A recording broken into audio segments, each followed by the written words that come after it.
Recording in progress.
Hi, and welcome to the Gestalt Get-Together. This is your podcast for talking about Gestalt Language Processing, the autistic neurotype, musical language, psychoacoustics, and really anything that's related to that in our field.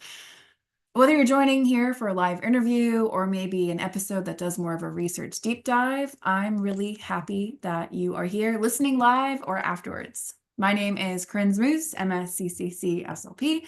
I love GLPs. I work with them literally every day. It's basically my whole caseload, and I've had huge success working within proposed frameworks like NLA. And also, I want more evidence. I want more research and I want more data. I call myself lovingly skeptical. And I basically live in the journals. I hope to bring in some research today during this live interview so that you know where to look to learn more about these topics and become more confident working with Gestalt language processors. Now, this live podcast recording is going to be 1 hour and 30 minutes. It's offered for 0.15 ASHA CEUs. Now, if you are a member of Speech Therapy PD and you're joining us live and your state license requires live CEUs, please be sure to complete all the course modules, including the one that says complete course before the end of the day on your Speech Therapy PD account. But if you're listening afterwards and you're like, hey, I really want to get credit for listening to that episode, definitely check out Speech Therapy PD. They have a wealth of resources so that you can get your continuing education going on and get all of that squared away for your license, relicense, all of that. So what are we talking about tonight? We are, of course, talking about Gestalt language processors, but we're going to be thinking about our littlest GLPs, and especially in the settings of daycares and preschools. There's a lot of discourse out there about working with GLPs in private practices, but if you're in early intervention, you know that working with teachers, early childhood educators is really, really important. And that's why I'm thrilled to have my friend Bridget here, who's going to tell us more about herself and her work. But she is working in early intervention with GLPs, and I'm so excited to have her. Bridget, welcome to the podcast. Hello. Thank you so much for having me. So I'm Bridget Hoffman. I am a speech therapist. I have my own practice, Small Talk Therapeutics, and I live in Philadelphia. I went to Temple University for my undergrad and grad school. When I was in grad school, I completely thought I was going to work with adults and pretty quickly shifted to the early intervention population. So like the complete opposite end of the spectrum. So I do all home health care. So I'm either in preschools or in people's homes. And I would say right now, 90% of my caseload is in the school setting. So it definitely brings some unique challenges that I feel like aren't always touched on in like the social media world, the research world. So I'm excited to talk about it. Yeah, so let's go back in time a little bit. I like to talk to a lot of people in the world of Gestalt language processing about how you came across these ideas in this framework and what has the transformation looked like for you becoming, a therapist who works with GLPs and really seem to identify with that. So what does that transformation look like? Yeah, I feel like probably similar to a lot of other people. I graduated grad school, and that was in oh my gosh, 2016, had my tools, my tool belt from that. I provided treatment and early intervention, just plugging along, and things just weren't really working. And I feel like the pandemic, so quite a few years after I had started working out in the field, the pandemic really gave a lot of us therapists some time where we were home. Social media was becoming bigger.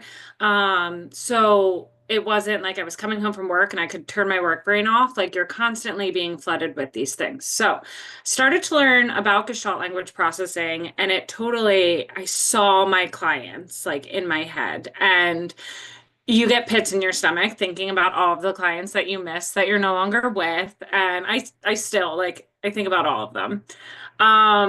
And I really, really started to go down that research rabbit hole, taking courses, fully immersing myself in it.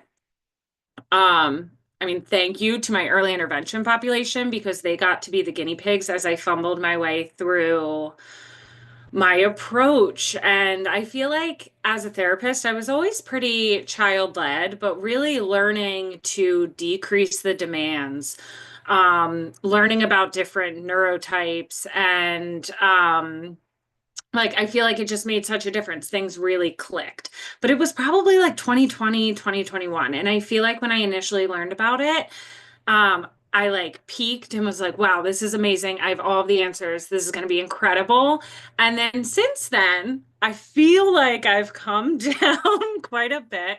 And I find myself still as a strong therapist, but in a very gray area with a lot more questions. But I think that's good. And I don't think if you get back to that area, you've fully immerse yourself in this like learning journey. And Corinne, I know like your disclaimer in the beginning is that you are lovingly skeptical. And I feel like that's where I am as well. It's so beautiful. It changes everything about my work. I love Gestalt language processing. I love the frameworks. Um, but I'm in a very different place now than I was when I first started, with how I approach everything. And I know we're going to touch on the daycares, but that's a huge part of this. I completely relate to that. And I think you and I met when I was in my rah, rah, rah stage. And like, I still am in a lot of ways. Like, I literally have a podcast about GLPs. It's all I talk about all day. My friends are sick of it. But I'm not in that space of like, I'm trying to be more discerning Mhm. because the framework on its own is like it's great. There's all these fun ideas. It's really exciting. I see my clients in it, but there's all these other factors that can make those ideas difficult to implement. And then Mhm. we have to, we can have this great recipe, but we might not have all the ingredients and all of the settings to make that recipe. So we've got to modify it. And Mhm. that's where I've really had to step back. And I'd say like the last year, year and a half, I used to be rah, rah, rah, and now I'm just rah, rah. Because it's like there's more that's got to go into it. So I'm Mhm. really excited about this topic, which is why I'm talking so fast, because I I really grew up in early intervention. That is where I became a therapist. And the Mhm. interactions with teachers can really make or break that therapeutic relationship with the kid and the kind of outcomes that we're seeing. And we can empower ourselves, ideas, and like frameworks beyond GLP, things like potentially pulling from ACT, which we'll talk about a little bit later.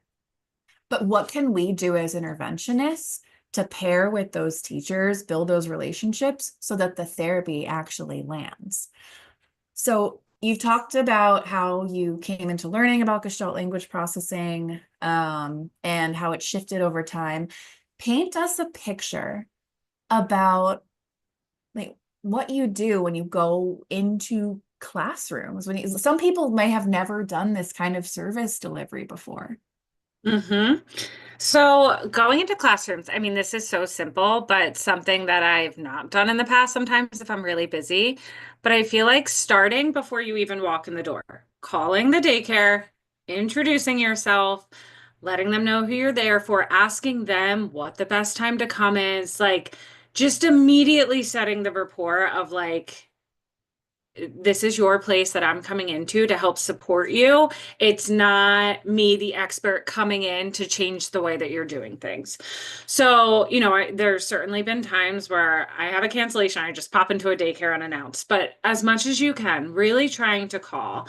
And so if this is my first time in the daycare, it's me coming in, putting my bag down and just introducing myself to the teacher. It's so simple, but teacher names, I'm really, really bad with names. So this is something that I have to be so mindful of, but making sure that they know your name. I'll leave a business card just so that they have my contact information. I'll leave my cell phone number, my email address, and setting the stage that this is like an open pathway. And if the session allows for it, depends on the vibes of the classroom that day, but trying to ask the teacher some questions about how the classroom runs and what is really important to them. So a lot of times this is where things will come up about they need their kids to sit during circle time because they're being watched by their supervisor, and this is the criteria that they're given. So if I didn't have that background from the teacher, to me, I'd be giving them strategies that go against what they're being told at their job. immediate disconnect. So really learning about like the way that they teach, what their values are of a teacher, and what they find is making the classroom setting challenging, specifically from a communication standpoint. I think those are good ones to start off with because a lot of those are so simple and they can make like just leaving your business card. 'Cause you're a stranger. Yeah. Yeah. I think also you're bringing up so many memories of when I was doing this. And I'll never forget that I went into a classroom and I was, oh my gosh, I was so bright-eyed and I was like, I'm gonna change this kid's life. Like I was so ready to go. And I started coaching a teacher right away. And she looks at me, she goes, it's my first day here. It's like, oh my gosh. I didn't I didn't ask anything about her or like those conversations to actually figure out like what's the positionality of this person I'm talking to. I'm Mm-hmm. seeing them as like of like the role they can play for this child, but like what is their role in their own life, first of all? How long have they been Mm-hmm. working here? Who are they as a teacher? Do they like teaching? Are they hoping to find another job in the future? There was some really strong rapport that I built with daycare teachers when I worked in DC because I was having conversations and they were really honest that they're like, I don't like working here. And we got to connect over that of how can we maybe come up with strategies to make your day more tolerable. But I found Mm-hmm. out a couple of them, when I described my job, they're like, oh, I think I want to go to school for that. So then the Therapeutic Alliance was like, how can we get you ready to go to speech therapy? Mm-hmm. It's like, who is that person you're talking to? But finding that out before you're like, all right, do this, do this, do this. I think that's so important. And I feel like that comes up a lot of people being like, I don't really like my job. And I think acknowledging right off the bat, like with teachers, is just telling them like, this is really hard. Like I get to come in here for 45 minutes and then I get to drive in my car, listen to whatever I want. No one is asking me anything to my next session. So that right there is a very different experience between you and I. And my cup is going to be way more filled than yours is when I'm modeling these strategies or trying to do them for you. So I think the same way we approach our kids with making sure their cup is filled and that they're regulated in this optimal place for learning, I feel like I really pull that energy into the teacher too. Like, what can I do to help this teacher feel more regulated? Or like, how can I support her, make this any bit easier? And I feel like I didn't always go in with that mentality. I went in directly with, like you said, I'm going to change this kid's life. Like, they're going to be regulated. I'm going to have the best session. Like, and when you do that, you might have a really good session, but you're not going to have really good carryover. And I'm only there, 45 minutes tops, 2 times a week. Um, Not much is going to happen, in that time. Just like parent coaching, there's a reason why all of the early intervention programs are moving towards parent coaching model because it works. So with that, we really have to find strategies that these teachers can implement. Yeah, what you just said reminded me of there's a paper I read in preparation for our talk tonight. It's from 2009 by Feinstein, Fielding, Udvari, Solner, and Joshi. And it's about adolescence and pharmacological intervention, but there are some interesting Mhm. things in there about rapport. The title is, and I will put in the chat for those of you who are here live, it's called The Supporting Alliance in Child and Adolescent Treatment, Enhancing Collaboration Among Therapists, Parents, and Teachers. So of course that came up when I was doing my search, just a different age group. But what Feinstein and all talked about is there's 4 propositions related to authority over a child in the therapeutic setting. So I'm going to read a quote. I'm going to do a couple mitigations just to make it more in line for who we're talking about. But, quote, the following 4 propositions point to ways in which the therapist is not the ultimate authority in the treatment of a pediatric patient. The word authority implies both control and expertise. The first 2 propositions refer to authority as control. Number 1, the vast majority of interpersonal interactions, including many that have consequences for the child's therapy, and some that are explicitly therapeutic in nature, are not controlled or managed by the therapist. The vast majority of those interactions are not. I'm coming in and out of the quote. I apologize. Okay, continue the quote. Number 2. In the case of therapy, the therapist is responsible for selecting therapeutic interventions, but rarely controls or supervises all of their delivery. Number 3 is about expertise and information. Number 3, the therapist often has comparatively limited contact with the child and little direct access to information about the child's daily life. And number 4, the therapist's perspective on the appropriate goals of therapy has no clear moral priority over other perspectives, including those of the child's family, and the society in which the child lives. End quote. All right, any thoughts on that? A lot of thoughts on that. I feel like that is something that everything that you had just stated in that quote are things that have changed the way that I move into daycares over the last few years. I definitely, especially when I was in my peak of learning about things like Gestalt Language Processing and introducing high-tech AAC, I feel like I had this like authority of like, this is the best thing for the child. And it always came from a good place, but it wasn't an effective place. And, like just really coming in and being like, this, I know that this is the best thing for the kid. When like, no, I don't. Who am I? I'm coming in well-intentioned, but it's just not the right way to go about it, or it's not the most effective way. I really like that quote. Yeah, and there's definitely points in it that I think like people might have disagreements with or like qualms about, which I'd be curious to hear about. But so I think the general ideas behind it, even just to reconsider what your authority is or looks like, or how you perceive yourself as an authority. Mhm. I think that I'm really grateful for starting my career in early intervention, because it really helped me like to at least try to level myself and be like, we are like, no one is above anyone else here. And there's kind of like, there's a quote that flies around all the time of like, I'm an expert on language, but you're the expert on your kid. Like Mhm. I might know a lot about your kid 6 months, but I'll never be the expert on them because I don't know. I've never been at bedtime. I don't wake them up in the Mhm. morning. Um, but I'm thinking about, with this idea of authority and expertise, I think I can speak personally, like it definitely has and continues to cloud some of the decision making, because we're not going to live with that child. We don't live with them. We don't take them home with us, and our relationship with them will come to an end one day.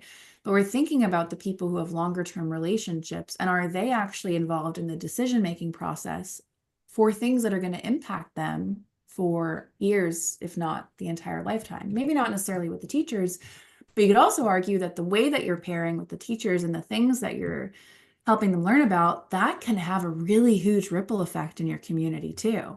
So it's not Mhm. just about that kid, but if you effectively build a relationship with a teacher and pass on information that they actually value, because Mhm. they value it because you know about their values, then that next autistic kid who's in their class, that next GLP, they might already know what to do.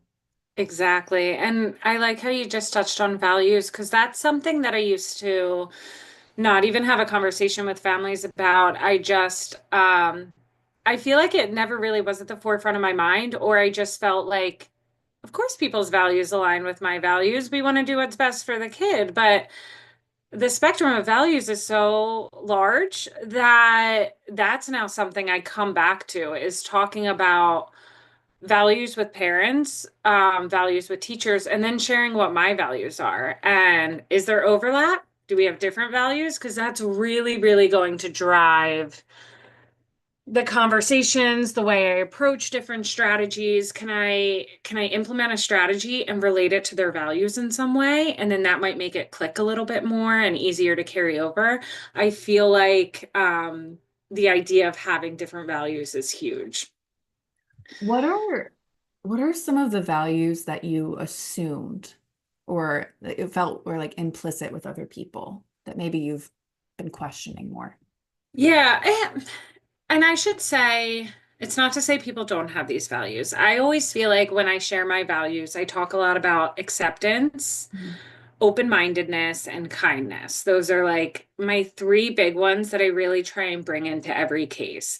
And with one of my values being open-mindedness, that is learning that other people might have a very different experience or perspective as to like what I'm trying to bring in. Mhm. Um, for me, like acceptance, especially in the neurodivergent population, is accepting the child as they are, not promoting things like masking, honoring total communication, being strength-based. And a teacher who has never had a background on some of that stuff might not have the language to show that value to me.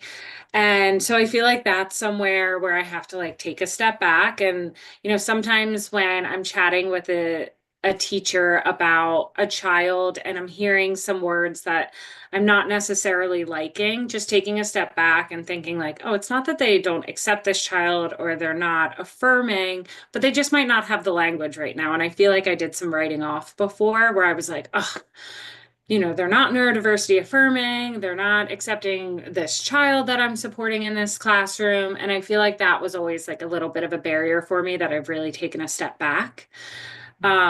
I have a list of values too, of like, there's like 50 values on there that I'll share. And just to kind of like let people look through and identify, like, if they've never thought about what their value system are, to look through that and, kind of come up with things that are really speaking to them. Yeah, and I think like if we're pulling from, because when I think about values, I think about sociology and like Hmm.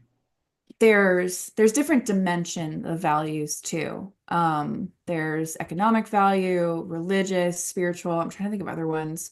Um, but even like aesthetic values, linguistic values, and they're extremely informed by the different circles that we're raised in. So like the family circle, community, onward and outward, they're based on the language that we're exposed to. Um, and I think what you're saying about like the idea of like even like, oh, they're not neurodiversity affirming, it's like we're just wanting to like really pause and interrogate like, is that the case, or is they're just using different words that don't signal to my Hmm. brain the same thing? Um, Maybe the symbols that we're exchanging, like in form of language, aren't referencing it, but like underneath it, yes, we do have Hmm. the same shared value for the child. I was gonna say, are you familiar with there's this training in Philly called Attachment Biobehavioral Catch-up? Never heard of it. The acronym is ABC, and in Philadelphia, kids can qualify for this, and it's a fully based like parent coaching, like therapeutic approach. It's 10 weeks long, and you go through this whole like protocol with the parents, just talking about how um, the way that they were parented, even if we don't know it or we want to do the opposite, will influence the way that we parent our kids. And like bringing that up to think about how the ways we were raised are like impacting what we're doing with our kids is basically the big thing. But I feel like I have brought a lot of that training over to the teachers as well. Like the way that they were taught in their classrooms is going to be how they teach, whether they liked it or they didn't. It's so rooted. And I don't know. I feel like that was like kind of random, but it's been something that I've been thinking a lot about now is just this idea of you were mentioning like family circles and community circles. And I feel like it's so hard to also come in and coach or support teachers to teach in a way that they maybe weren't taught. And like it's just a really interesting dynamic, even though I don't remember what my daycare classes were like or my preschool classes, it's ingrained in you somewhere.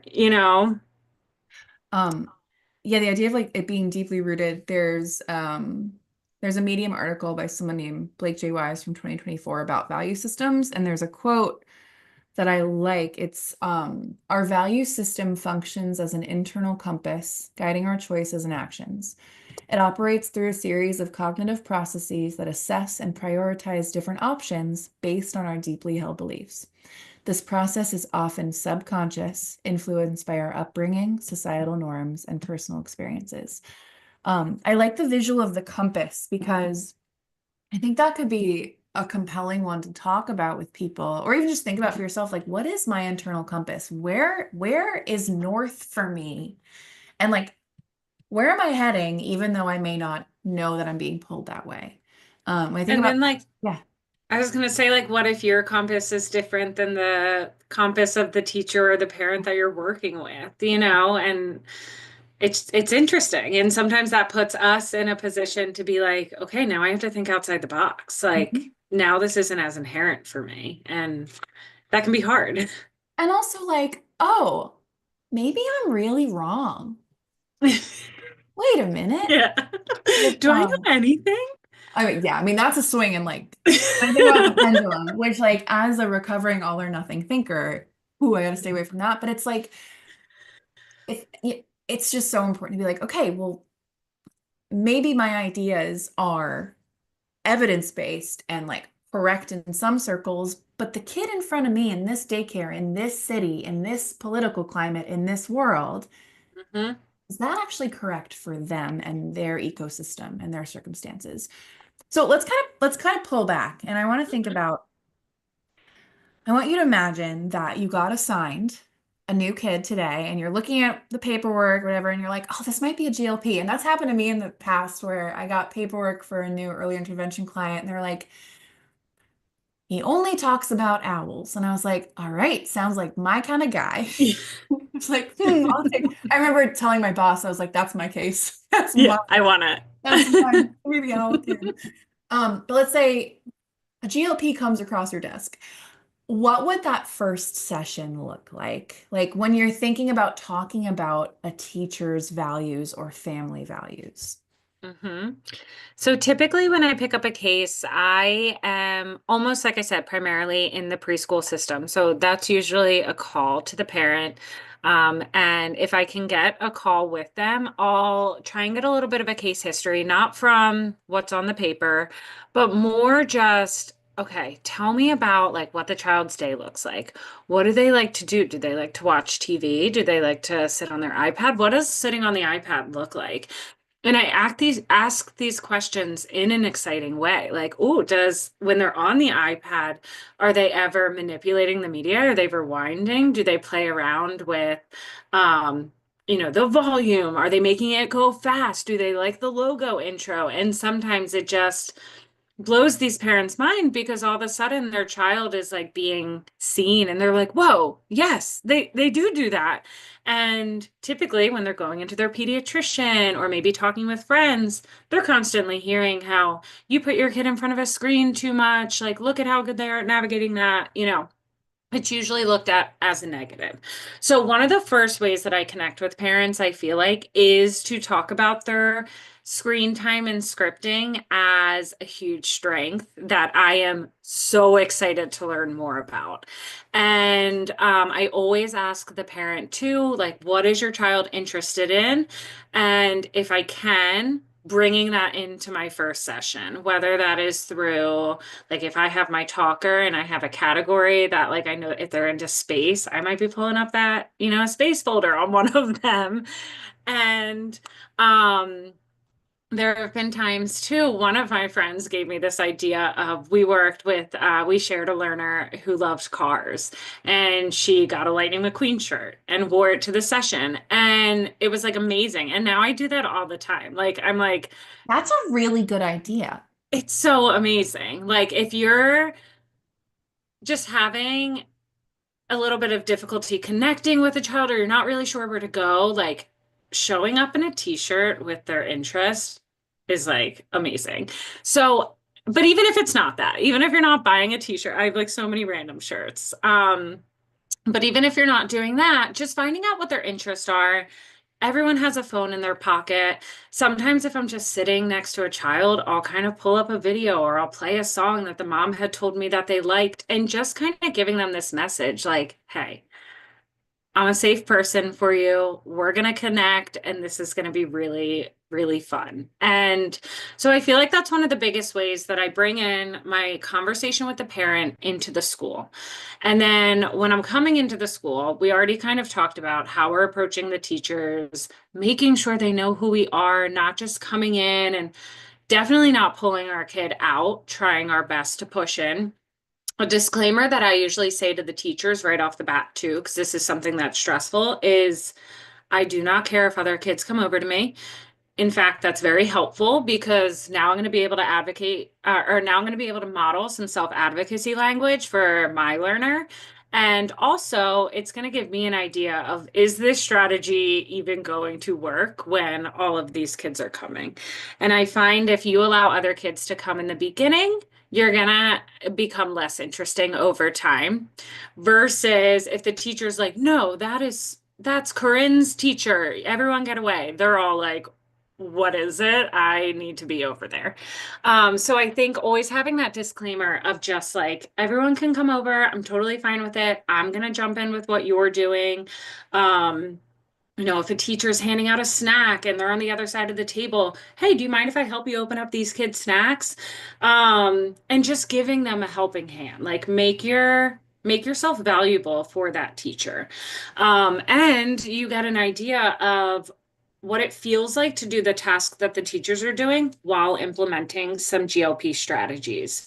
So, one of the first ones I feel like that is, I would say majority of the time a strategy I can give right away without even knowing much is like decreasing questions and demands. I knew you were going to say that first. It's just one where like before I can even like learn about the child's scripting or their interest or maybe what their video gestalts are or songs they like, that's immediately something that I can usually give some feedback for. It's a really easy model. And a way that I'll typically bring that up is through like, I wonder statements. So like, I wonder what would happen like if we, instead of asking that as a question, if we did it as a statement or, whatever it is, but kind of using those I wonder statements to prompt the teacher to just think about like, what if I did do that in another way? And also it's not, you need to do it this way because this is the right way. And it also gives the teacher to be like, yeah, I've tried that and it doesn't work, or it gives the teacher an opportunity to give me feedback and let me know how they're feeling about this strategy, this model, whatever it is. Yeah. I really like all of those. I feel like we need to like type all this up into a document after. One that I really like to do is, and I do this with parents too when I'm starting as much as I can.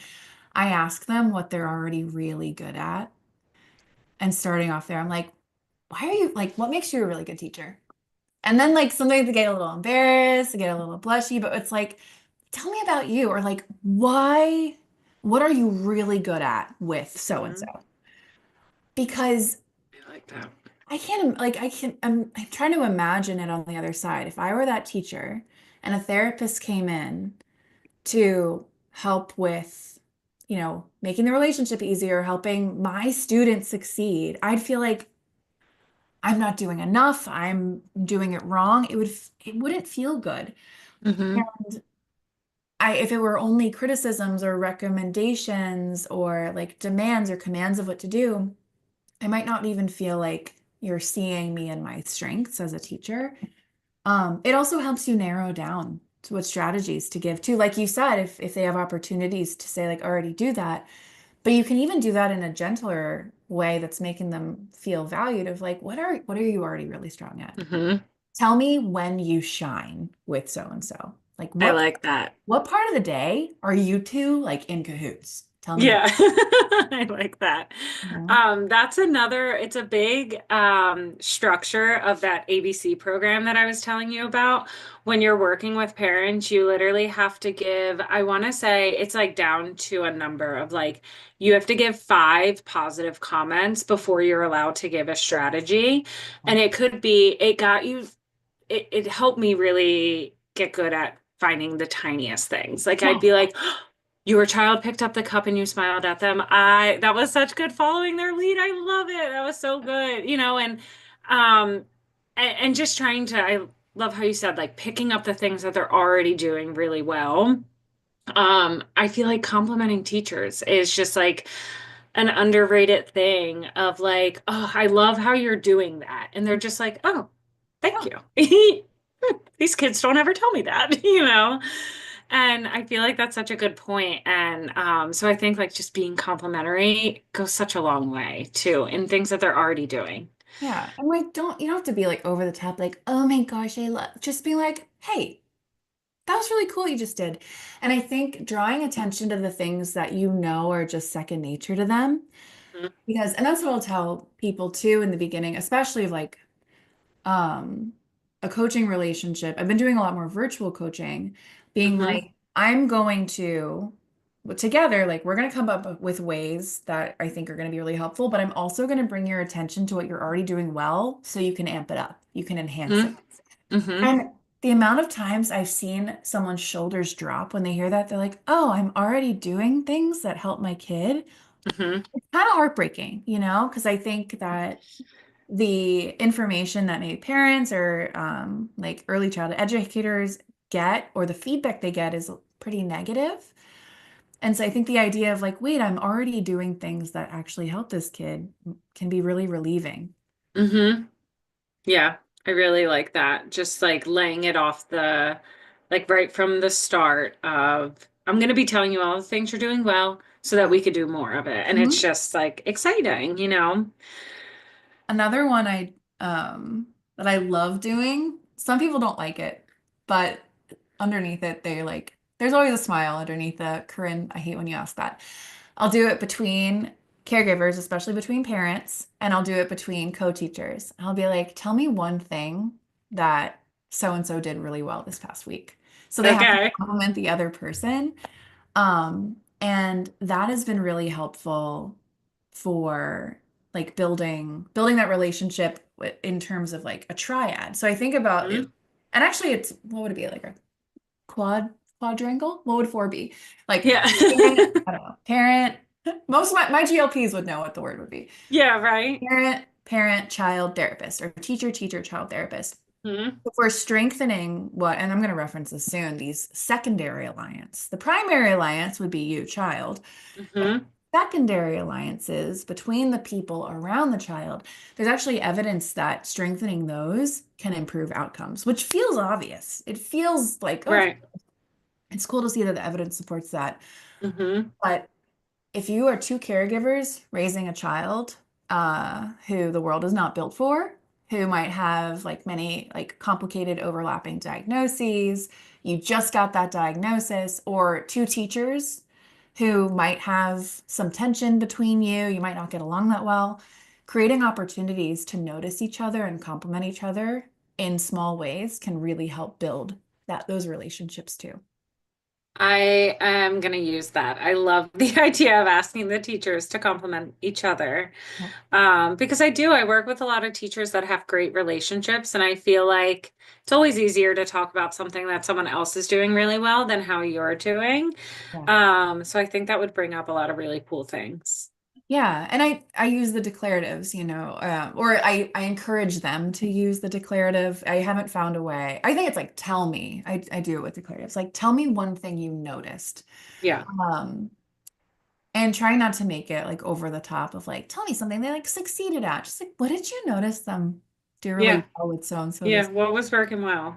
And that's another thing where I just see people kind of like their shoulders drop and they're like, okay, Hmm. it's bigger than like, it's not right and wrong. It's not pass Yeah. fail. This is a human experience we're having with other humans. Yep.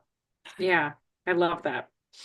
We've been talking a lot about values, and that's one of the biggest ones that comes up in this approach called ACT or ACT, acceptance and commitment therapy. And I know you're up in Philly, so you're by our buddies Unfurling Littles. And I know they're big. If those of you who are listening haven't looked into Unfurling Littles, please do. They're a really cool progressive ABA company.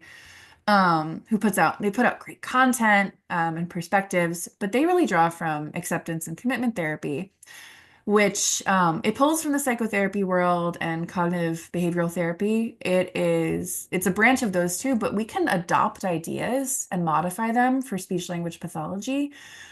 And it can really help with working with clients, but I think about in our case with early intervention, really helping parents and teachers to acknowledge, like to think about avoidance, denial, struggling with inner emotions, and actually turning towards acceptance and then committing to taking action.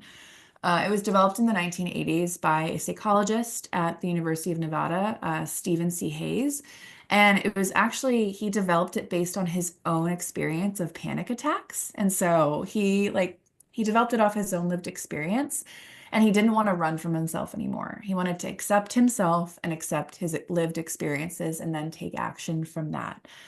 And it's this idea that like negative human emotions are actually really valuable signals from our body about what's going on in relationship to the environment. And we don't have to fix, manage, or change them, but we can experience them as part of the whole, or perhaps the gestalt of being a human. And so I know that because you interact with unfurling littles and like this ideas behind ACT and ACT, they relate to values. Where do you see overlaps of ACT or ACT with the work that you do? Yeah. So, like you were saying, we've learned so much from Maggie about this. And I feel like it came up a lot when I was on my rah of Gestalt Language Processing and how I was providing models and things like that. I was doing a lot of maybe modeling emotions that I thought the child was doing or modeling all of these things that were happening. And I feel like with ACT, you talk a lot about accepting feelings as they are and also not labeling feelings for that child that they may or may not be feeling. Like their outward cues may not be how they're feeling inside. So I feel like that thinking changed the way that I model for Gestalt language processors. If anything, it makes me a little bit more quiet during my sessions so that when I am modeling language, it's feeling like it's more thoughtful and meaningful for that child. So I feel like that was a big one. And also just like this idea of, okay, this is the way that I'm feeling. Let's think about my values or my guiding principles. What can I do in this situation to align with that? And I feel like that was a piece that I was missing a little bit. Mhm. And it's helped me as a therapist. It's helped me relate to my clients a little bit better. But it's really, really cool to see ACT in action. If you ever get the chance and you're in Philly and you can like visit Maggie's ABA center, she now has like a school and it's Beautiful. stunning. It's so beautiful. Have you been? No, but we're trying to plan a music event together. Yeah. That would be really awesome. I'm gonna Our say. office is right there, so you can come in and see our little closet. It's cute, but so her space is so beautiful, and it's such a cool experience to come in and watch all of these providers supporting their kids through this system of values where every child just like is so authentically themselves, and so are the RBTs. And it's changed the way that I do things. Like now, when we have employees and they do sessions there, they're like, this is so nice. My burnout is so high. And then you can like go into a space like that and be like, okay, it can be like this. Now, that space is beautiful. Everyone there is on the same path, but sometimes we have to have building blocks to get that like little utopia into the preschools and daycare centers that we're going into. And I feel like that's where I have a little bit of a challenge still sometimes. I am still trying to figure all of that out, but it's really cool to see all of it in action. And just honoring how kids are feeling, setting compassionate boundaries, whether their reactions are positive or negative, like just letting kids show up exactly as who they are. And for Gestalt language processors, like I don't know if this is with the GLPs you interact with, but they can really sense, the ones I work with can sense my emotion, my stress level. If I walk into the room differently, I feel like they can sense and react to it. And so to imagine a whole center where even the therapists are being like their full selves would make an impact on connection, on stress level, on felt safety, especially for kids with demand avoidance. Mhm. But I think what's really can be there's gosh, I mean, we were talking about it earlier. The amount of barriers on these early childhood teachers, the pay is, I want to cry. I know. The intersection of race and SES and the caregiving professions. I mean, when I worked in DC, I was a white therapist walking into a classroom of Black and brown women, and I was making 4 times as much as they were to think about one child at a time versus 13. Are you Mhm. kidding me? Are you kidding Yeah. me? Yeah. And so that's coming up to, I mean, the amount of responsibilities that they have at every given second is Mhm. unreal. You mentioned ratio issues. Ratio, most of them are managing the classroom, they're managing the curriculum, they're making lunches, they're putting lunch out, they're then having to clean up and do the dishes. Like it is 1 million hats. Yeah. Cots down, cots up, preschool director coming in and yelling at them, in, out, sick kid, angry parent. It is unbelievable the amount of responsibility on these mostly women Mhm. for very little pay. They're worried about their own kid. They're worried about their own autistic kid at home Mhm. or their kids down the hall. So Yeah. there's so much here. And then we're coming in being like, hey, can you make a radical shift to your behavior and your perspective just for free? Yeah. Free. Yeah. It's a really, Yeah. yeah. And I feel like it can be, if not done well, it can be really disrespectful to their current lived circumstances. Mhm. Um, and I think that when I think about the intersection, and I'm just learning about ACT and ACT, I think like our conversation about values really opens up so much we can think about here. So if you're listening right now, definitely recommend looking into this and learning more about it. But values is one of the core tenets. There's psychological flexibility. Developing psychological flexibility is one of the main ideas behind ACT or ACT. And values is one of them, one of those to develop psychological flexibility. I'm talking fast because I'm excited. I can hear my dad in Long Island right now saying, slow down, Rin. Slow down, Rin. I've been like this from the jump. But like values can be in us, but we can also choose personal values too, and then strive to live according to them. And we can have the desire to like not avoid distress and not adhere to other people's expectations about like what a child can be or how we want to help them show up. And so I think that can come back to the conversations we have with these teachers about like what would be really important for this child to be able to do in your classroom? What would be really, really valuable for you to learn about how to show up for this kid? Because we're Mhm. going to come in with an IFSP that's going to be like, boom, here's what we're working on.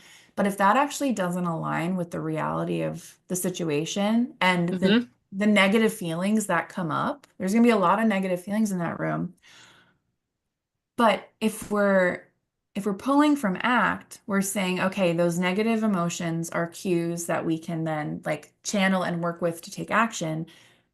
But we are not feeling those negative emotions that the teachers are. It's figuring out where are they and then what do they want to do to make change. Mhm. If we're coming in with what to do to make change based on our values, we're not actually like aligning with that. Yep. Yeah. I think that's so well said. And I feel like that's something where I'm always going to be working on it. We always will, because every time you think you maybe got it done at one school, you're going to go meet a different teacher, that has a different system of values, and maybe I've changed or grown, or, it's just ever changing. Yeah. But I feel like if you can come back to something, and I'm by no means an expert in ACT or anything like that, I always I defer to Maggie. There's a couple really great Instagram accounts. Stephen Hayes, he has a book that you can listen to, and a book that you can listen to. Clearly, I don't do much reading, all audiobooks. But just coming back to these people who have these frameworks, I think can be really helpful and allow you to like bring that experience into every different setting that you go into and, hopefully make a more impactful change. Yeah. And one of the reasons I wanted to touch on ACT today is because it is derived from like the behavior world and psychology as well. But I think there can be such like an iron gate that goes down between speech and ABA. And I used to be one of the people who would throw that gate down, like no Mm-hmm. questions asked. But then there's the realities that these kids live in where ABA might be the only option, or there's ideas we can pull from these different domains to inform what we do. Mm-hmm. Um, I also think, ABA, rightfully so, can get a really bad rap. I'm very lucky to live in a city where there are some ABA agencies that are doing really amazing things. Yeah. And hopefully that's the direction that things are going. But I do feel like speech therapy slides under the radar. And I would say there are so many speech therapists out there that are using the exact same principles of ABA. Yeah. And no one bats an eye. Everyone's like, don't do ABA, but go to speech. And it's like, no. It's go to a therapist who maybe aligns with your values or is doing the work to be affirming or child-led or strength-based. I definitely was in a position before where I was like, no, ABA, bad, all the time. Yeah. And then you learn more about how, like, there's lobbyists out there that are like getting money funded to ABA. So this is what kids get access to. And who am I to tell a parent who is working all of the time, keeps getting calls that their kid has to get picked up from school, Yes. to say, no, don't get a one-to-one ABA RBT therapist.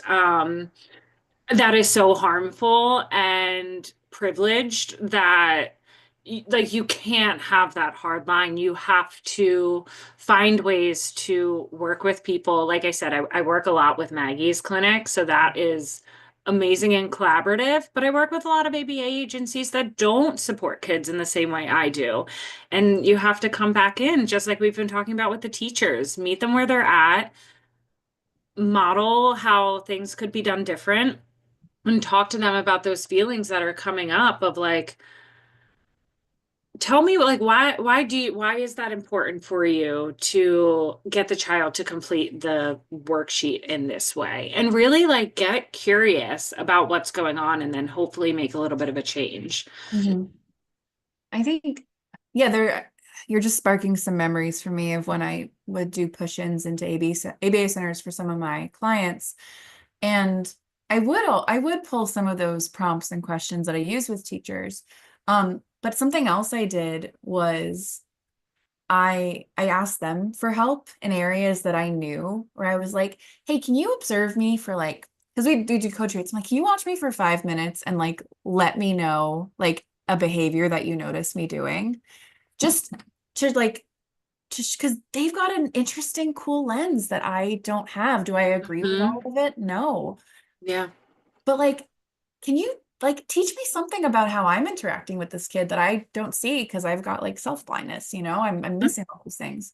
Mm-hmm. Um, but yeah, I definitely wanted to bring an act to encourage people like go check this out. Go see Yeah. what you can pull from this. Because a lot of the writing about ACT is like it sounds a lot like a GLP therapist writing it. It really does. Yeah, right. It's very affirming of the unique individual self within their unique individual experiences and how they Mhm. process the world. Yeah, Okay, I want to talk about AAC. Do you want to talk about AAC? I do. This is my Okay. favorite. Okay. Because if we're thinking preschool classroom, if we're thinking daycare, we're thinking teacher relationships, we might also be thinking, oh no, AAC can be a really hard thing to coach, talk about, and implement. So paint us a picture. What's it like for you? Yes. So, something that I've gone through all of the different ways that you could do it. When I first started learning about, I didn't always introduce things like high-tech AAC and early intervention. Um, it wasn't necessarily that I wasn't presuming competence. Like even after grad school, I just was under the impression that these kids were too young when I was working birth to three. As I kind of went on this journey and learned that that's not the case, and I started implementing it myself, it was life-changing.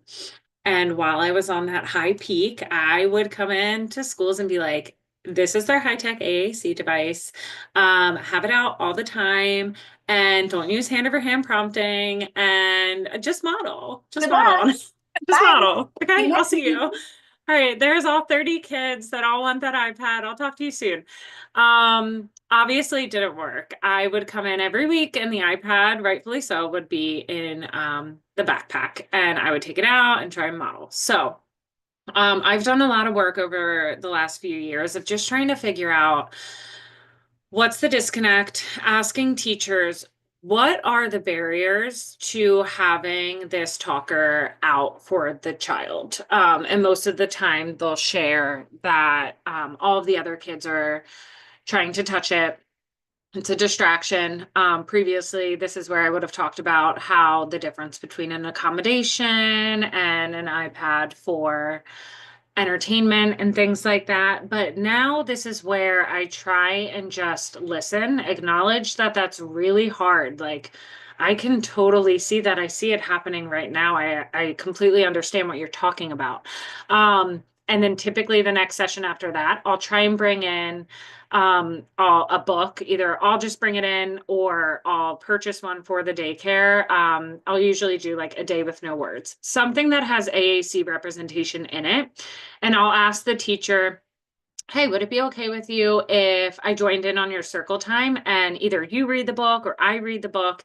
I think one of the barriers to these kids having this AAC device in the classroom is that they don't really understand what it is. It looks like an iPad. It works like an iPad. I mean, it is an iPad. And that's going to be really hard to constantly redirect these other kids who also might have communication needs and could maybe benefit from something like an AAC device, and I'm just not their speech therapist. So I will typically come in, read a book that has AAC, talk to the kids about that. Something else I've been doing is like printing out core boards of whatever the child system is that they're using, so that there is an opportunity for the teacher to redirect if they're coming over and they really want to interact with the child's talker. Oh, that's so-and-so's talker, but here, you can have this one. This is the one that you're using. And I know it's not the same because it's not going to give that auditory feedback and it's not the iPad, but it gives the teachers a strategy that is not just no, stay away, and then it becomes this like pot of gold that they're like, well, now I need it. So I feel like those have been two things that have been really helpful for teachers too, like getting poster size AAC and putting that on the board before I'm even giving them guidance to interact with the child's communication device, letting them know that like modeling up on the wall, like where would be the best place for me to put this for you? Where do you do circle time? Maybe during circle time, you can just like kind of model, pick two words that you want to do just so you can get comfortable kind of pointing to it and touching it and just trying to make it become a little bit more seamless in the classroom. And I feel like some of those strategies have been helpful, and also sitting with the fact that it is okay if the AAC device is not out 100% of the time as the learner is still adjusting to it and as the teachers are still adjusting to it. And I feel like that was something that was like, I had to sit in that discomfort and be like, okay, all right, so that means I have to do other work to get AAC in here in other ways while we build to get this device in here full time. So sorry, I know that was like a lot of different strategies, but those are some of the things that I'll do. Not always all of them, and it depends on the other kids in the classroom, but those are some things that I feel like have made it a little bit more successful. Yeah. Um, Gosh, you're bringing up so many memories of like my AAC militarism in the beginning. It makes Oh, me cringe. It really does. I know, I know. Really makes me cringe. And it's like I've just come to the point now where it's like it is not worth making an enemy over an AAC device with the person who is with this kid all day, all week. Mm-hmm. Like if I'm making certain behavior choices because they align with my values, but then they're damaging the relationship, that's going against other values. Like there's a Mm-hmm. lot of navigating here, and it's Mm-hmm. a lot of creativity. But like I can't force, nor do I want to force another human adult to like, just like I wouldn't want to force a child to do anything. It's like, Yeah. where can we find that common ground where that teacher's like, oh my, this is really helpful. This makes it Mm-hmm. easier. I want this child's communication to be more seamless, so I want to put this out. Um, I'm thinking about one of the ways, and this happens with families too. I have a family right now where they had like a pretty traumatizing experience last year with the AAC device. They got one and then it just disaster. We started working together a couple months ago, so they were catching up. And mom started crying at our last session. I was like, it makes sense that you don't want to try it again. It Mm-hmm. makes sense why you're crying right now. And I could tell she felt really guilty Mm-hmm. that they weren't rah, rah, rah, let's do AAC again. She's like, we've had to recover from what happened last time. And so I think it like a push of like right now, all the way, let's go.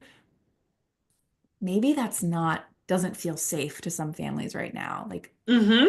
that's going to sever trust with other teachers right now. It's so much Right. complicated than just like an on-off switch. I think an approach that's helped with the phrase that's often used is buy-in. I don't know that I have mixed feelings about that term because it feels very salesy of like buy my product. Mm-hmm. But one way that I've like, promoted that buy-in is by asking like what part of the day would be so much easier if this child could say something to you with a talker. If they could Mm-hmm. what is one routine that if they could push a button and communicate something to you would be a relief and a joy. And that way it's not, look at this 2,000 words across dozens of folders Yeah. with a color coding system that a lot of speech therapists couldn't even describe. That's so big. Mm-hmm. We can kind of zoom in. I say like let's zoom in to then zoom out. Like zoom in, what is one thing? Let's Mm-hmm. find a page or a button or create a Gestalt, but potential Gestalt button that could meet that need Yeah. and helping them zoom into that. The other one I've done that kind of gets people excited is one of the first things I do is I program their buttons for the teachers with their face. Yes. Yeah, you too. Mm-hmm. I have them. Okay, so so many memories. For the teachers I had really good rapport with, I would intentionally take ugly pictures of them so they had to learn how to change it. They loved it. They're like, Miss Corinne, what'd you do? And I go, just leverage. But You for the have to change it. that was very select Yeah. relationships. That's so They loved funny. it.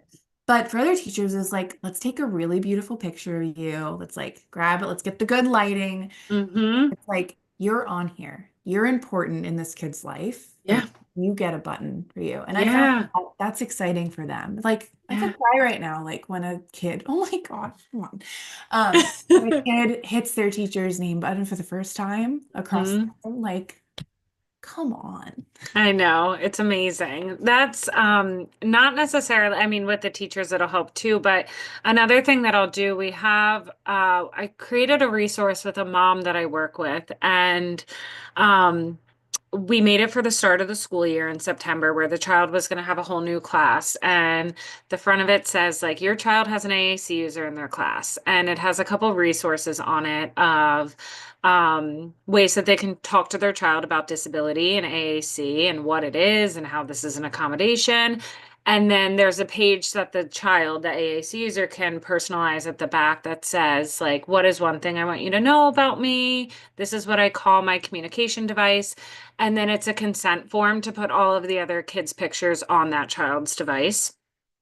And that is huge, because then it gets the other kids to understand, like, oh, I'm on so and so's device. Like, that's amazing. They can talk about me now. I can show them where my picture is. They can show me, like, and it makes it so much more meaningful for the child. It makes the class feel included and excited that I just feel like that's something is like getting pictures on there of the people in the child's life is so important.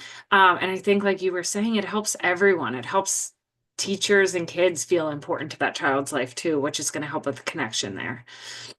And I mean, I would be programming like the center director, the person who is like working in like the lunchroom, lunch prep room, people at the front desk, because then that's also promoting like a culture around AAC beyond the classroom, where like when that child walks through the door, and the person at the front desk is like can say hi to them, and then can that child say hi back? Then it's not, it's just that's that ripple effect. It normalizes AAC and it gets more people on board feeling valued. Mm-hmm. And for people who might not know how to connect with an autistic kid or connect with a Yeah. GLP, this gives them one way to do so. Yeah. Yeah. What are some other challenges that you think come up with AAC implementation in the classroom that are important to talk about? I feel like one of the things that comes up a lot with me is what the expectations of learning on a device are and what that can look like. I think a lot of time, and sometimes this happens, but most of the time it's not all of a sudden this amazing communication device where they can tell us all about things, which I think when it's such a challenge to get it in the classroom and what all of the things that we've talked about. We're programming everyone's space. We're getting core boards. We're redirecting. We're talking to kids about disability. All of those things are amazing. We're doing that. And to a teacher, a child is hitting like Goldfish, goldfish, and goldfish. I'm like, oh my God, look, they like the sound of this. And they're like, Dancing to what it. is going on? You are wild. Um, so I think really talking to teachers too, the same way that we give those comments of like pointing out maybe those little positive things that are happening, standing with the teacher and watching a child interact with their device and pointing out those little things too, and just sitting with them in either the discomfort of how they feel with a child engaging like that or the excitement and acknowledging that it is okay to feel that way. I feel like that is a big barrier that I run into is just like the teacher's feelings of how they would expect a child to be using an AAC device versus what it actually looks like in the real world.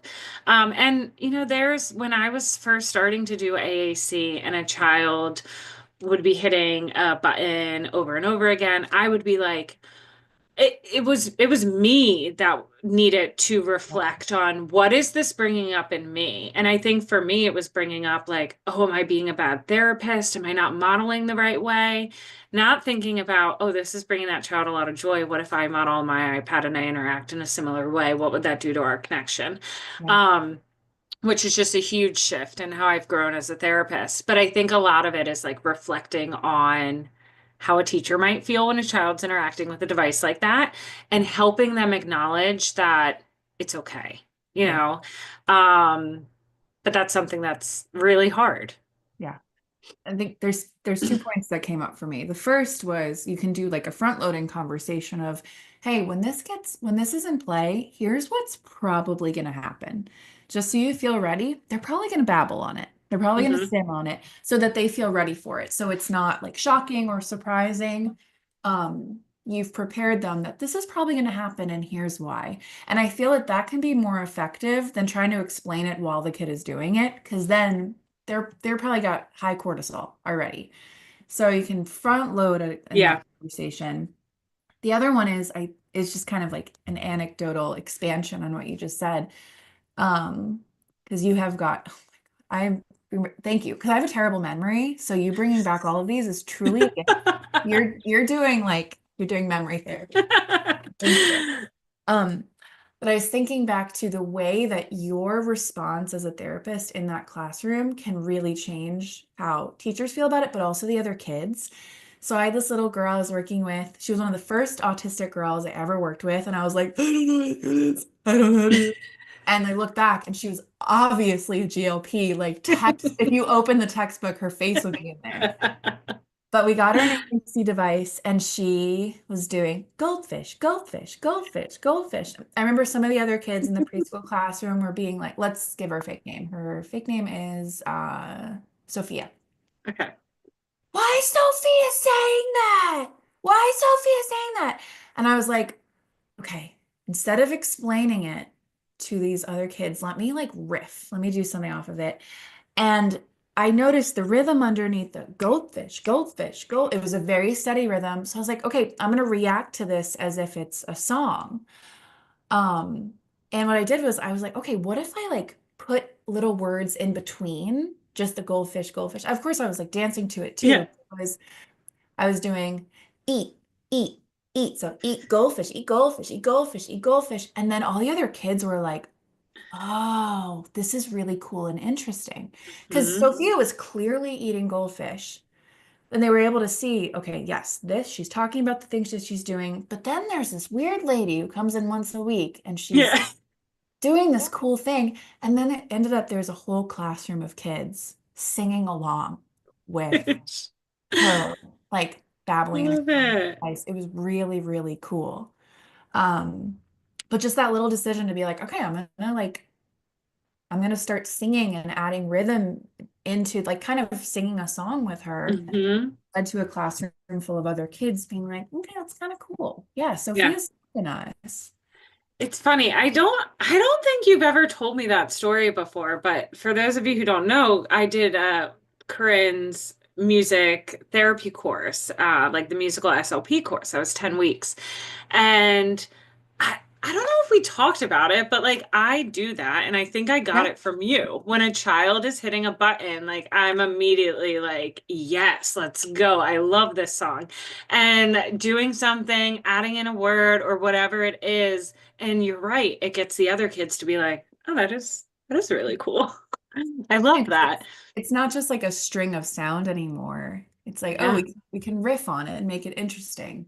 It's Mhm. probably something we did talk about. I don't think I shared that exact I story. don't think you did either because the Or, story doesn't sound familiar, but like I do that and I yeah. got that from you. So at some point, you definitely told me about Especially, it. the moments where there's some softwares out there where like it's either they don't have a button to like stop the speech or it's hard to find in the moment. And I'm like, Yes. all right, we're stuck here for a Yeah. while. Like, when they create the whole string and it's like, well, sit down, buckle up. We're going to be here Yes. with 16,000 apples in a row. So it's like, I You're might gonna. as well.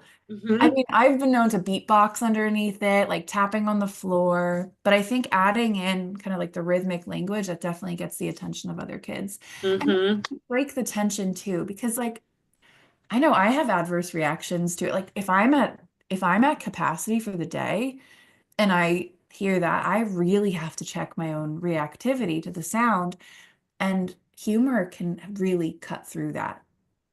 I think humor is one that I bring in so often in my sessions just to help connect with the other kids. And I think that's another thing that's so important about the push-in model is you are helping support this child in modeling connection with other kids and also the reverse relationship. And I feel like I work a lot with the other kids to be Mhm. like, oh, did you see that so and so just selected that on the talker? Like, I'm gonna go get it. And then they're like, no, no, no, I will. And Oh, immediately, like, there's a connection in that. And it's just like modeling these different ways that we can build authentic friendships in the classroom between these kids, letting kids know that we can talk about disability and different ways that brains work. And that's something that I feel like can be kind of uncomfortable for teachers as well, is it's not this like hush hush thing. Like, let's talk about it. Let's, work together with this. hmm. Um, you reminded me of something else with that. It just happened today, actually. I was doing a push-in in a preschool with a GLP who uses an AAC device. But his special interest is chicka chicka boom boom. That kid lives in a coconut. Like he would live in a coconut tree, get him a hand, he'd be in it. Like he loves that book all day. It's what he talks about. He arranges letters around the room. It's beautiful. Like you and I can sit back and be like, that's Like, yeah. and the teacher's really cool. She's very cool. And I can tell there's this balance of like this. I can see this kid is like so smart. He's so invested in his special interests. And also like, I want him doing more. I want him expanding his interests. And she mentioned today how there's a little girl in the class who you can tell wants to connect with my client. She'll walk up to him, look at him, and just kind of freeze and not know what to do. And the teacher reflected like she doesn't really know what to do either because she's seeing these two kids who want to connect with each other, one autistic, and then it's just like, now what? And so I think with AAC can be a great way, and also special interests in those early childhood experiences of we can show ways to bridge that gap. I think about it kind of being like a cultural broker in a way of like, okay, I know a little bit about your culture, I know a little bit about yours. How can we meet in the middle here? And something that we did was because this child is hyperlexic and loves chicka chicka boom boom, I saw that this child who's interested in him was playing with blocks. And I was like, okay, let's make letters out of blocks. I'm going to take your activity, your interest, and can we push it together?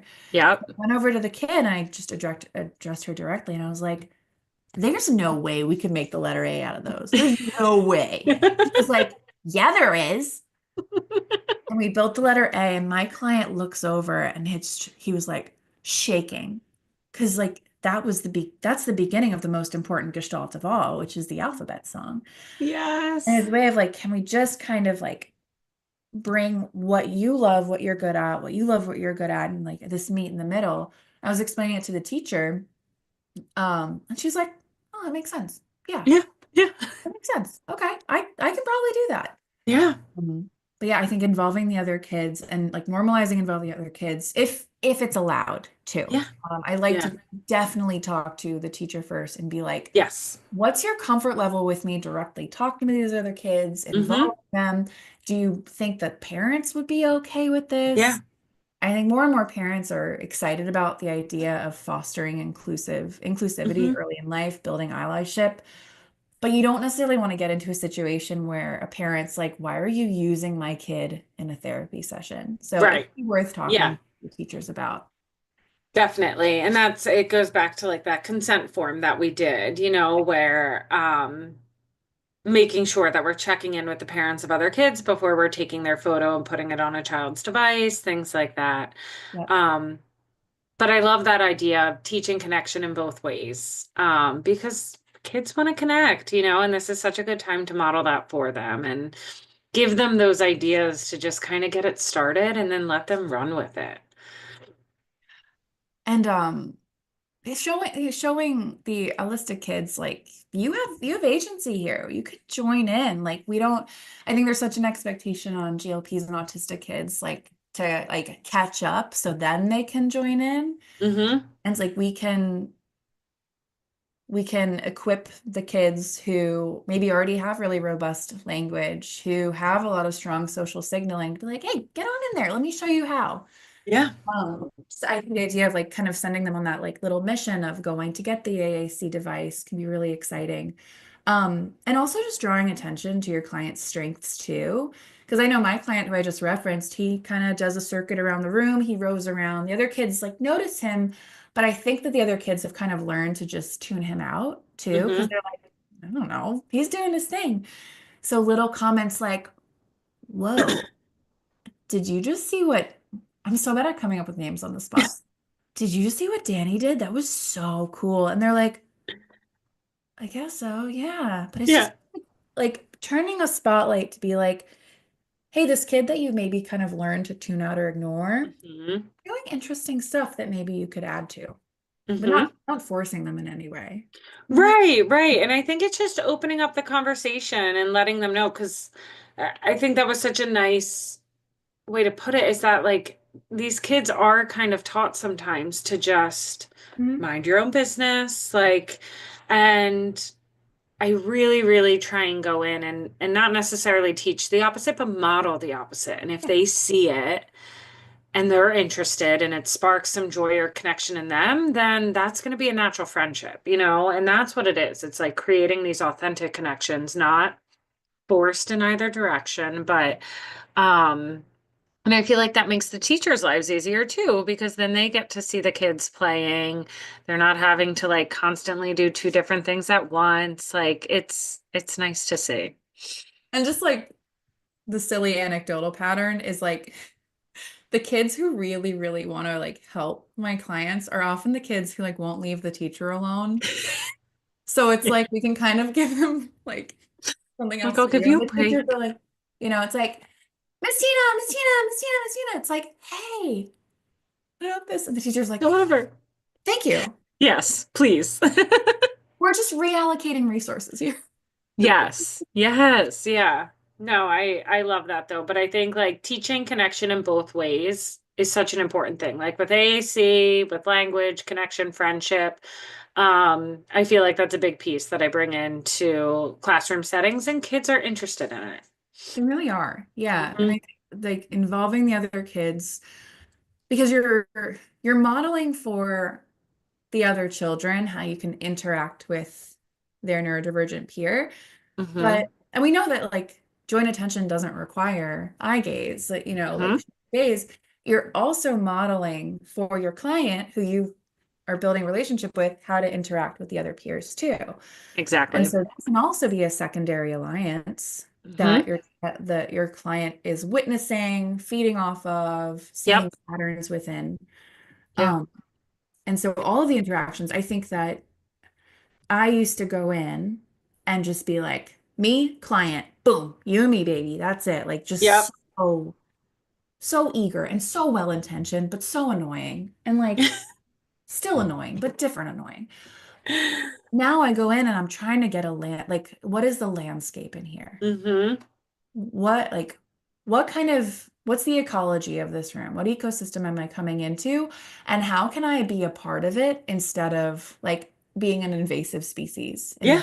this system? Yeah. And it's also really, really, really hard. We can make it sound pretty and like lots of little quips right now. It's really difficult and it can be It really is. scary. Yeah.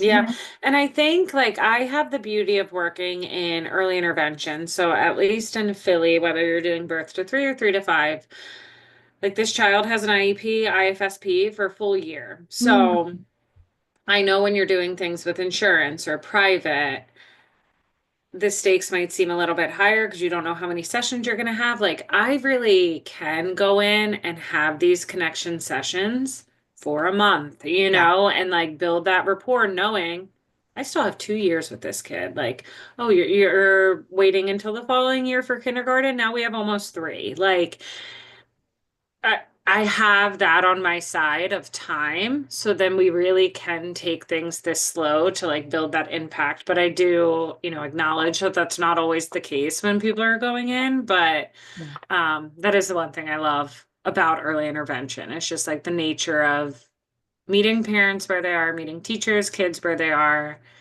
parent coaching, and like not really having that end date. Yeah. And I think about the rapport building, that connection building, relationship building in the beginning, kind of, if possible, to let go. I think personally letting go of being like, let's get right to work, but also in whatever setting you're in, giving yourself a little bit more leeway. And like in your note, wording it in a way, like talking, I think one of the terms you can really pull from if you're trying to document the importance of that process is therapeutic alliance or working alliance. Those I are like things that. that are in the literature. You can find papers to support it. So working alliance and secondary alliance and saying like if I'm cultivating the working alliance and therapy alliance according to research, it is going to likely lead to improved outcomes. Hmm. We are preparing the child's environment for the therapy to have more efficacy. It's kind of like with any like lots of other types of like medical interventions, you need to prepare the area before you do the Hmm. treatment. You need to prepare the Yep. surgical field before you do the surgery. Yeah. If we're just going in with speech therapy, but the environment is not therapeutic, are we getting a null result? Like it's Right. you got to understand the ecosystem that you're working in. Yeah. And Yeah. there's ways to talk about that are evidence-based.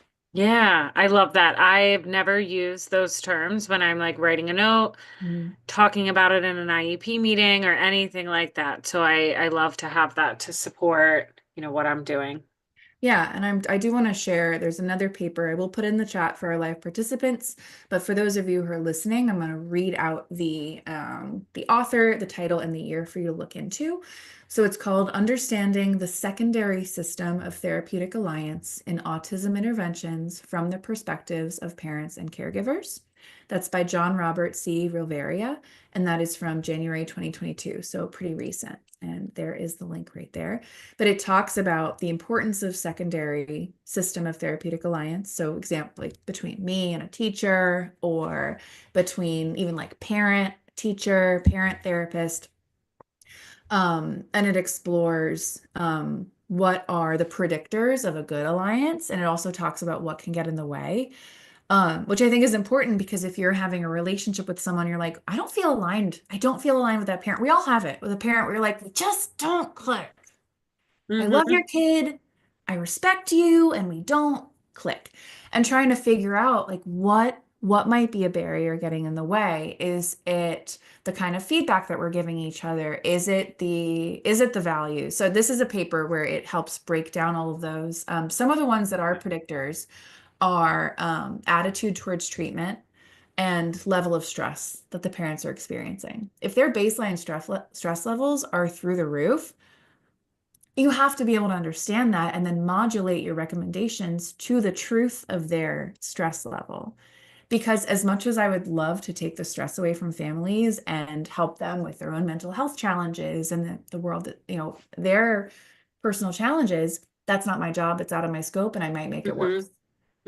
But that can be good information for how you tailor your treatment. You're not going to make any progress if you're giving recommendations that are incorrect for that child's exact experiences and who can follow through on it, which stinks because you're like, I want to give you the best quality recommendations, but those are useless if they're not going to be followed through on. Right. Yeah. Okay. So let's take a breath there. Thank you so much. This was really exciting. You dredged up so many memories for me. I miss early intervention. You guys have certainly been pushing me to get in on it. It So really is the best. it is. I do love it. I do miss it. I love it so much. So I really appreciate it. I feel like we covered a lot of topics tonight. For those of you who are here live, we got plenty of links in the chat. So try and open up all those tabs before we say goodbye for tonight. But I also, if you listen to the playback, you'll hear some of those citations. I also put the link if you want to learn more about Bridget and her team and her company. You should check them out. They are called Small Talk Therapeutics. They're in the Philly area. So if you know anyone that you want to refer to them, or if you live in the area, I certainly send all my Philly referrals your way. But also for those of you, if you are attending live and you want to get credit, I think you should. You just spend an hour and a half listening to this bunch, you get credit. But make sure you complete the course modules. There's some true false questions. You can rate this course. Tell me all the ways that I need to change, please. And make sure you do that before the end of the day. Please don't do it at 12:01 a.m. Bridget, thank you so much. This was really fun. Thank you. It was so nice chatting with you, and we'll talk soon. All right. Bye, everyone. Have a great night. Bye.